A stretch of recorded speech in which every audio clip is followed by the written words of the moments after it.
My name's Blacklidge. I'm a serial entrepreneur. I'm on my 9th company. In order to do this, I've had to understand what processes are important and understanding how to tell whether or not an idea is good. Going through the ideation stage is really easy for most entrepreneurs. It's creative, it's fun, it's exciting, and it leads a lot of the time right into developing what you feel is the best solution for the problem.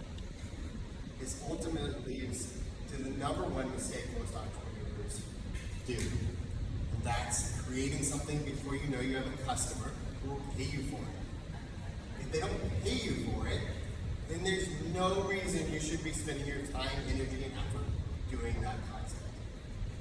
In order to create an understanding of what my customers need, I took an analytical approach because I love data science. And I wanted to have some real statistical evidence that not only I could point to, but I could show to investors or potential business partners or teammates that I was recruiting on what I was doing. And it gave me a true idea of what problem I was solving. Every single one of us have inherent bias. And while we're creative, innovative, and amazing human beings, we get caught up in what we're doing. We forget that everything we do is part of a community. And that community is what we need to bring into that process. This process that we do covers a couple different things. I'm going to pull up a document that if you register for the class, we will have sent to you digitally. If you haven't done that, do so now. Wait. Ultimately, it's a conversation you need to have. One that is difficult for most people. It's the sales side of any kind of business. It's that interaction with another human being.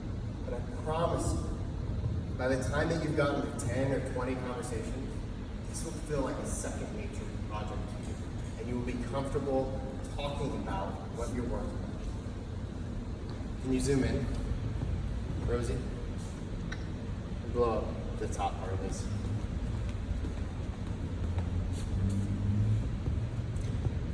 There's a really simple demonstration of this.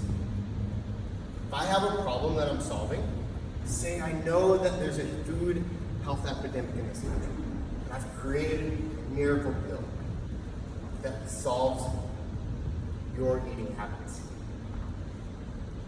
I need to know whether or not people actually care about this. It's easy one to pick on because we all know there's an epidemic of obesity in America, and we all want to look better and healthy. But if you ask someone, do you care about what you eat? They're going to say yes. But if you ask them to tell you about the last meal they had, you'll gain so much more information. Not only about what kind of diet they have, but where they like to eat, what kind of style of foods. And it's an experience, it's a conversation. It's no longer a data collection process. This open-ended, unleading question that doesn't lead to a yes or no tells their story and really invests them in whatever you're trying to solve. The process that I have is called 10 squared, and it's really simple. 10 open-ended questions about what you're solving that let your customer tell the story. Ask to 100 people. 10 squared. The first 10, 20, 30 people you talk to, you're refining the questions. Especially if this is the first time you're doing this, you're going to have some that don't lead you to where you're going, don't put you in the sphere of the problem you're trying to solve, that give you some really funky answers. That's okay. It's a process. Everything you do in entrepreneurship is about learning from the failures you have and pivoting and correcting and adapting and overcoming. Once you get past that first refining of the questions, you want to pay attention to the demographics of the people you're asking. And the ones that are having the problem and paying for a solution you want to figure out what more of them are. And you want to go have conversations and then find that. That's your next 50, 60, 70 people that you talk to. Don't fish for trout in the ocean. Right? If you're looking for people who care about what they eat, you're probably going to want to go to healthcare clinics or your CNC or your vitamin shop, the different locations where your potential customer are going to be. Understanding who they are as a customer is incredibly important. You're going to take observatory cues from anyone you have a conversation with. Male, female, young, old. I have really good connective conversations in the health product aisle at the grocery store. Take notes because you want to find more people, get in front of more individuals like that. The last bit, you're fine-tuning the actual product. Remember, the whole time, you want to find out whether or not they have the problem, not because you asked them if they had it, but because they told you, I really care about what I eat, but every time I go and do this, that's not it. It's carrying on that conversation. These 10 questions are the beginning of the conversation. They open the door, they frame the conversation, and then you ask them what they didn't like about it. Any questions on that so far? The questions are your foundation. They give you the data that you need to understand the problem that people are having and you're trying to solve. Fall in love with solving a problem, not creating a solution. In terms of the right people and behind the people, do you just walk up to people in a group and like, hey, we have this problem, and like, what do you do for it? So your first 10, 20, and 30 are really important. They frame your next 70 moves you make, 70 conversations. You're making sure the questions are good, right? That open-ended question that doesn't lead them into it, doesn't give you a yes or no answer, doesn't. If you go and ask, you care about what you eat, right? They're already automatically leaning towards a yes answer. So you've led them to that conversation, that input. At the same time, you're looking at the demographics, right? So if you find people at the register, that's where you keep running into people that have this problem that you're trying to solve. Keep going there, right? That's probably where you want to do marketing. That's probably where you want to start doing advertisements around. The coolest part about this process is your customer will tell you more than you'll ever be able to figure out about anything you're trying to do online. Better than Google, better than any other search tool, any other data point. The people that are going to tell you this are your customers. Let's scroll down to the bottom. We're going to work together and create 10 questions. But I want to talk about what you do as 2 follow-up questions at the end. And why they're important. How much do they currently solve on the problem? And if they say, I spend X amount of dollars, I'm on a meal plan, I'm doing whatever it is, and then can you follow up back? And the reason for this is because any startup needs revenue. And if you go out and find 100 people that have this problem, are spending money, and you know how much they're spending for it, you know what they don't like about it, you can then create a solution and go back and sell it to those people. Hey, you know I've been working on this, we had a great conversation about it, and came up with a solution that solves the problems that you have, and it's $5 more, it does all these things for $10 less.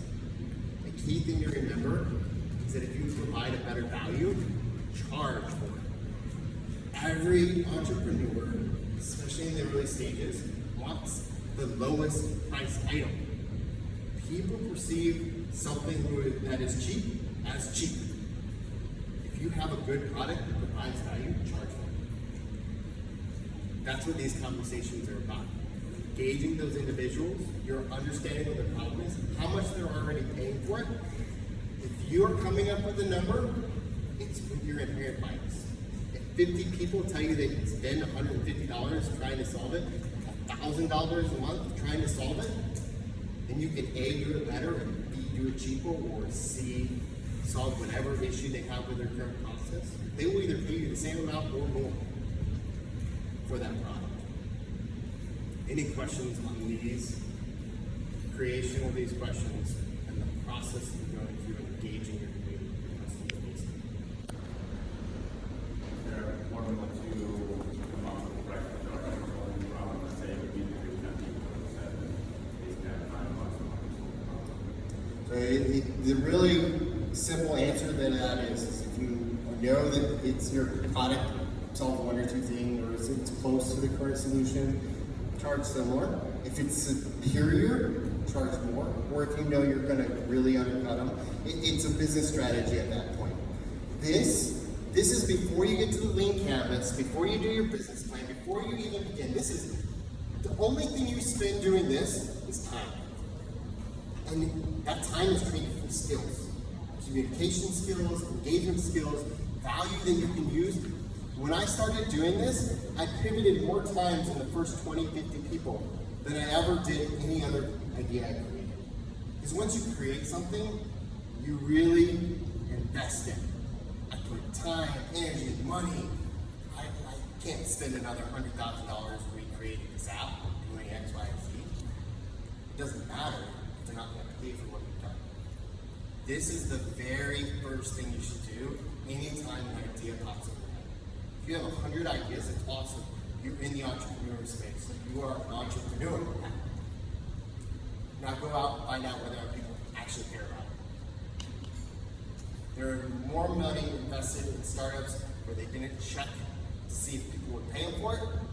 It's the biggest expense in our GDP. That's unrecorded and not taxed, right? It's not a government expense. It's lost funds because it didn't take 2 minutes to ask questions. Hey, so I was just going to more comment. I'm actually in the middle of doing this right now. I'm on like customer 35 and I'm in segment 2 and I'm exploring that. And the number one question that I learned to ask that has been, frankly, one of the most fruitful is, what haven't I asked you today that I should have asked you about?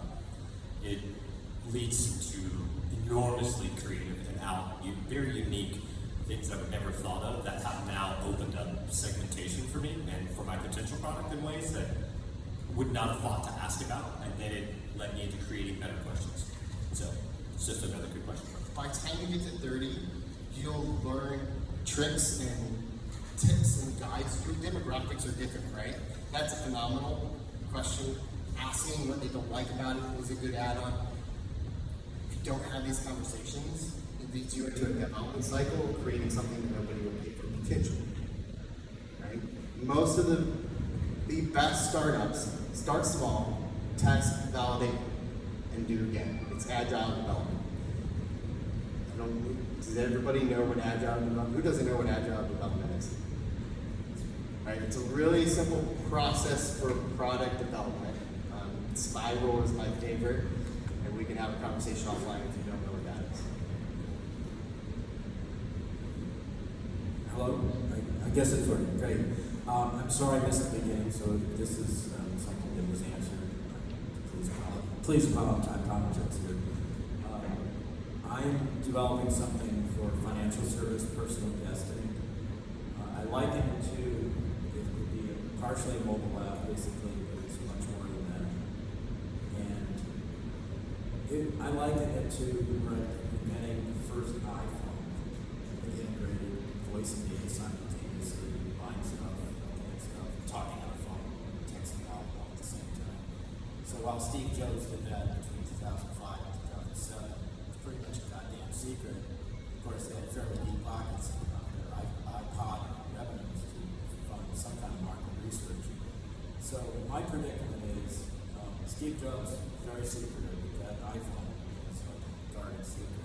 Yeah, it is. Investment to me, nothing about it. How do I test something without putting it out there?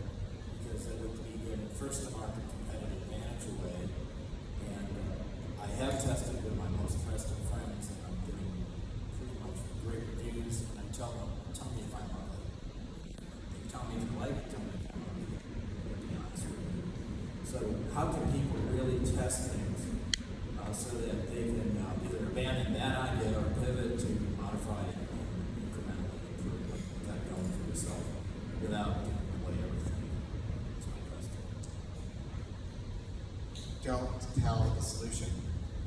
told the solution to what you're doing, you're already failed. Because that's a leading question or comment. It ruins the process. All you're talking about are the problems you want to solve. So you're in the financial industry, so people have a difficulty engaging with their financial institution, right? Ask them about that. Ask about the last time they got a loan, a mortgage, X, Y, and Z, the features of your product that you know that you're going to solve. Ask them about the last time they had that experience. And you just take the information and apply it to what you're doing. That's the point of getting to 100. Because if you do 1 or 2 or 3, it's not significant. If you get to 100 conversations, or 200 or 300 or 400, and you've recorded this data along the way, the trends, you might have multiple features that have different demographics that they serve, but you won't know unless you document. I think those are great ideas and a good strategy. I pretty much use the Harvard Business School's Innovation Labs pro forma way of looking at things, and I still have difficulty actually quantifying to my own way of validating what we're doing to almost in a way like how much it would pay for this, or just how important, how much must-have is this? Because prior to the iPhone, there was no must-have. You gotta have an iPhone, a CVT, an Android, which is a copycat, and now it's in the market demands billions of users of smartphones. So that's the really big question. It's not so much feature, it's really coming down to, you're really doing this paradigm shift that clearly we are doing this paradigm shift, giving people totally new capabilities or enabling them in ways that have never been enabled, like an iPhone did in 2007. So how do you ask yourself, We can talk how much are you going to spend on that?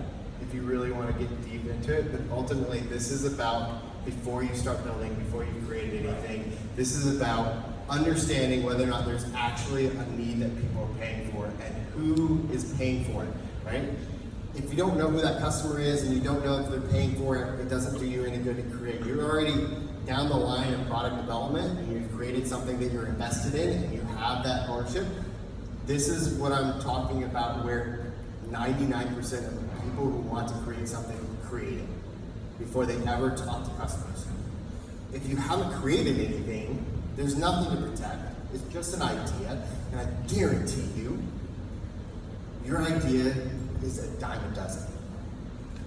Steve Jobs, Elon Musk failed a ton before they ever got to the point where they launched the Apple phone or they put the Tesla on the market. Elon Musk invested every single penny he got from launching PayPal into Tesla. Every penny. You don't make that decision because you are starting out on the starting line and have never been an entrepreneur before. That's 5, 10 companies down, multiple successes, and you know not only that you can be successful, but your team can be successful. Most entrepreneurs are at the very early stages. They want to engage a community, but they don't know how. This process starts you with the engaging of the community you're trying to serve. It builds a network of people. Because if you find somebody who's like, oh my gosh, I hate it when I do that. That's your customer. You get their number, you get their contact, and you engage them through the whole process of building it. I spent the last year and a half building an artificial intelligence company where we use machine learning. I won't go into super detail. I told everyone, every single person that I could possibly tell, I had 14 unpaid employees. And I brought a team in that were invested in solving the problem I was doing, the why. Simon Sinek has a phenomenal talk about why. Not what you do, but why you do. This is about finding the why. This is the early beginnings of any concept, and this saves you time and energy and effort. Because if 80, 90%, or you know an exact demographic, that person that goes, yes, I hate that, and you can find more, and it's repeatable, and you can document it, that's a business with a price point that you can sell to. And all you have to do is make sure that you build a product that's cheaper than what you can sell it for. Don't build a thing before you pre-sell everybody on that list. Fund your idea with the customers you just had conversations with. Then you don't need an investor, and banks will like you a whole lot more because you'll have revenue and you'll be generating sales. If you want to go that route, you might not even need it at that point. That's called bootstrapping. You don't do anything before you engage a community. You've got an idea that you know people will pay you for because they already paid you for it before you built it.